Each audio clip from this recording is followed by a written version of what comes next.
Grand 2 de ce chapitre sur la réduction des endomorphismes et des matrices, consacré à la diagonalisation en dimension finie d'un endomorphisme ou la diagonalisation d'une matrice. Alors, on va évidemment développer une théorie sur ce qu'on appelle un endomorphisme ou une matrice diagonalisable. On ne va pas trop s'attarder dans la partie course sur les applications, qui sera plutôt consacrée à... Les applications, on les verra plutôt dans la partie exercice, mais elles sont nombreuses.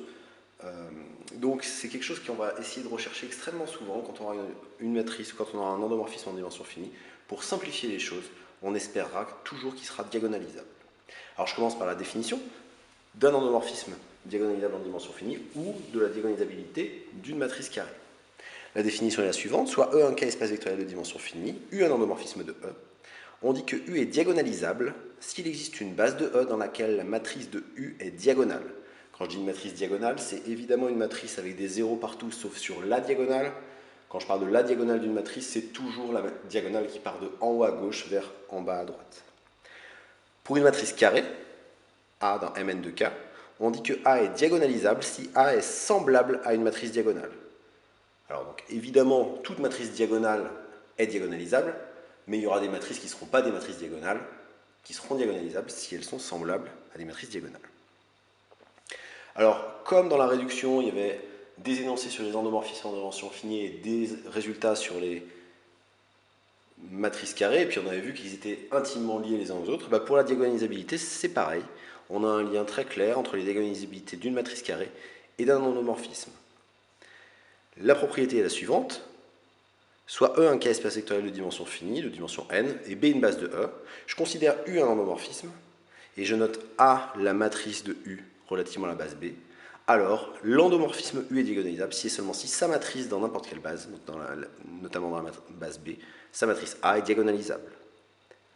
Alors au passage, ça peut nous dire qu'une matrice A est diagonalisable ici, si et seulement si l'endomorphisme canoniquement associé, donc soit l'endomorphisme de K puissance n dans la base canonique de K puissance n est diagonalisable, ou encore que l'endomorphisme de Mn1 de K, qui a grand X donne AX, est diagonalisable.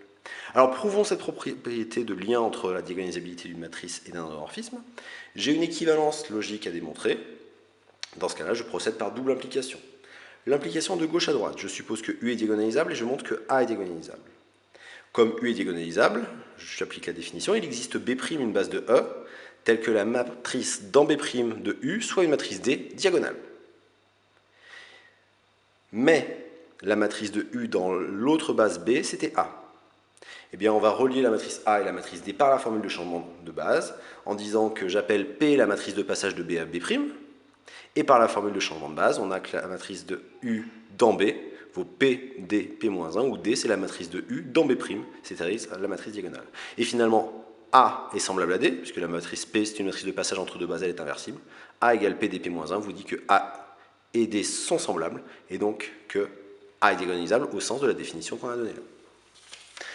Pour l'implication dans l'autre sens, c'est-à-dire de droite à gauche, je vais donc supposer que A est diagonalisable et je vais montrer que U est diagonalisable. Donc, par définition de la diagonalisabilité de grand A, il existe P une matrice inversible et D une matrice diagonale telle que A égale P, D, P-1. Et l'objectif est de montrer que U est diagonalisable, c'est-à-dire qu'il existe une base de E dans laquelle la matrice de U soit diagonale. Donc évidemment, ce qu'on va espérer, c'est que la matrice de U dans cette base bien choisie, ce soit la matrice D qu'on a ici. Alors comment faire? On va faire en sorte que cette formule-là, A égale P, D, P-1, puisse être interprétée pour U comme une formule de changement de base. Et donc, il faudra que cette matrice P soit interprétée comme la matrice de passage de B à la nouvelle base qui va nous intéresser. Et donc, ce que je dis, c'est que je prends V1, Vn, les vecteurs de E représentés par les colonnes de P. Donc, par définition, P, c'est la matrice dans B de V1, Vn. Comme P est inversible, cette matrice est de rang n, donc V1, Vn est une base de E, que je peux donc l'appeler B', qui est une base de E.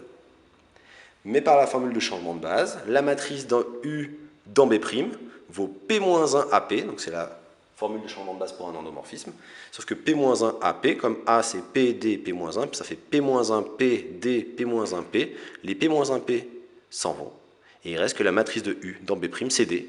On a donc trouvé une base B' de E dans laquelle la matrice de U est diagonale, ce qui prouve bien que U est diagonalisable au sens de la définition qu'on a donnée.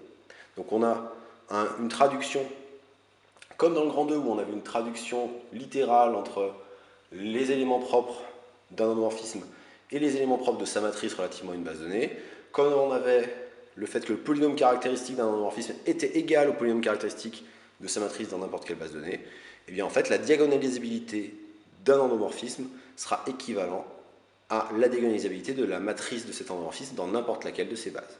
Et évidemment, il y aura sans doute des bases particulières dans lesquelles la matrice de l'endomorphisme sera diagonale. Ce seront les bases qui seront choisies de façon préférentielle.